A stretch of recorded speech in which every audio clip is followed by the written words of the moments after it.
Ah, I should have known it would be you.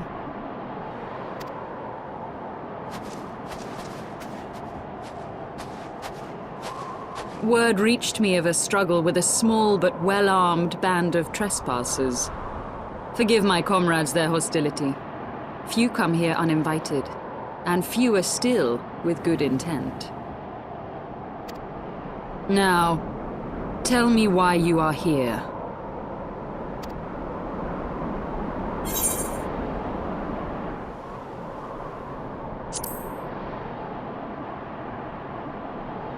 So, you seek to stem the Dravanian tide with talk? A romantic notion. If you but knew the truth, the spark which lit the flames of this animosity, you would understand the futility of your quest. Shall I relate it to you? The sordid history my gift has shown me, that which the Holy See has taken such pains to suppress.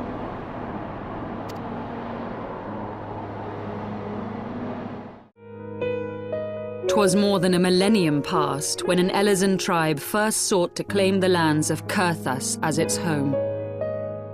Unfortunately for them, Kurthas was already home to dragonkind, and they were not inclined to make way for the invaders. Thus did a bloody war begin, a war which might well have rumbled on until one or the other side was exterminated, had it not been for the resolve of a single woman. That woman's name was Shiva.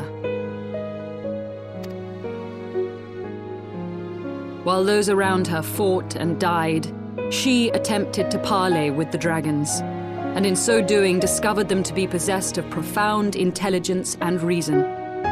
The great worm, Heavensward, in particular so enchanted Shiva that she found herself growing to love the creature, whom her people considered a monster.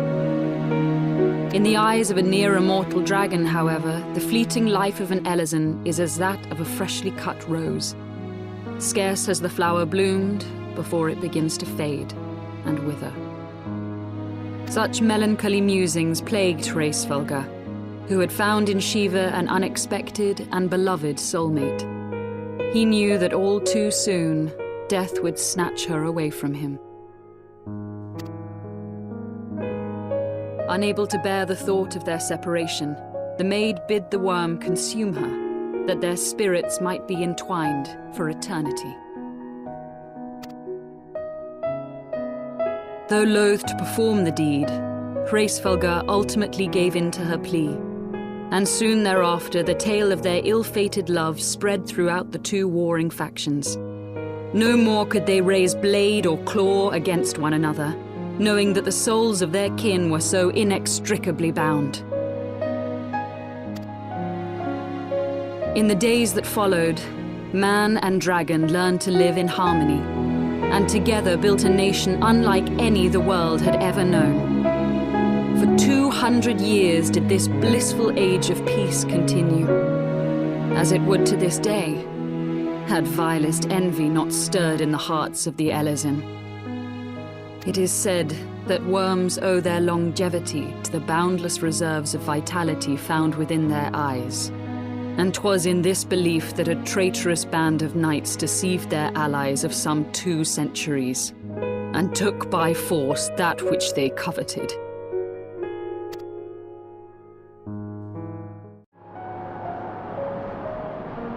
Nidhogg, he who now stands poised to unleash his wormlings upon Ishgard, was the great dragon who lost an eye to Elezen treachery. And until he prizes it from the hands of the traitor's progeny, no amount of conciliatory words will stay his fury. You are wrong, Lady Iceheart. Lest you misunderstand, I do not doubt your vision of the past. 'Tis true that Nidhogg greatly desired to reclaim the Eye. Indeed, it was for that very reason that I kept it with me as I roamed the land, attempting to draw him away from the city.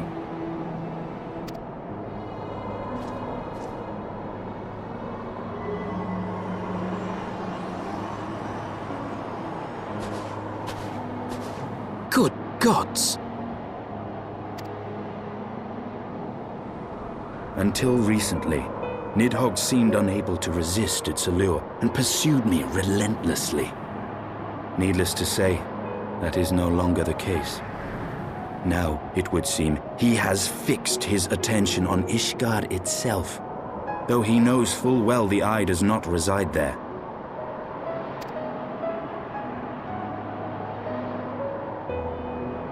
You believe he targets the capital for another reason?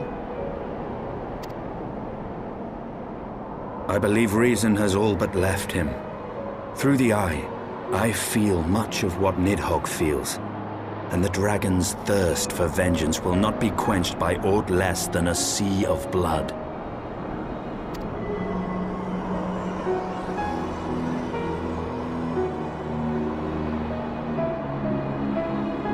If Nidhogg is indeed lost to reason, might we not seek an audience with Hraesvelgr instead?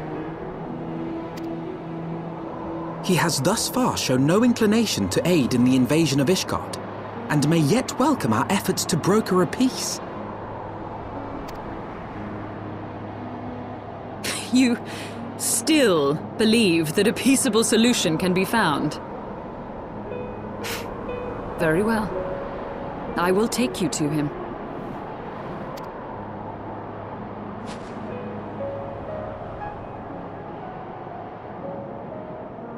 Our road will lead us to Dravania, the homeland of dragonkind.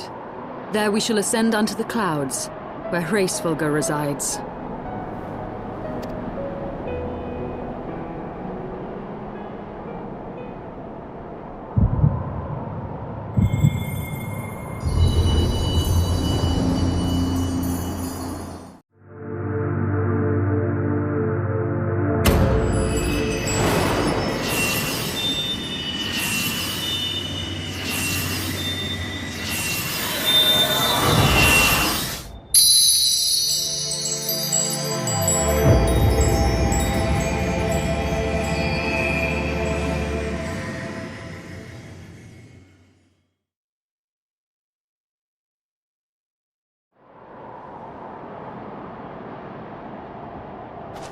Is aught amiss, my friend?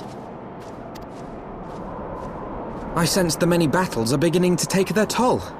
Rest a while, and should you lose sight of us, Dravania lies beyond the mountains to the west.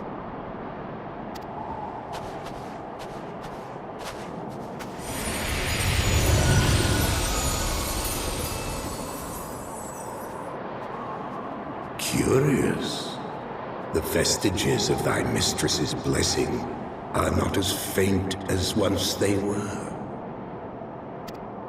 Thy will to succeed grants thee unusual fortitude. But will it be enough?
Beyond Abalathia's spine, the great mountain range that spans the continent of Aldenard from east to west. Into the deepening shadows of Som-Al, where lies the ancient home of dragonkind.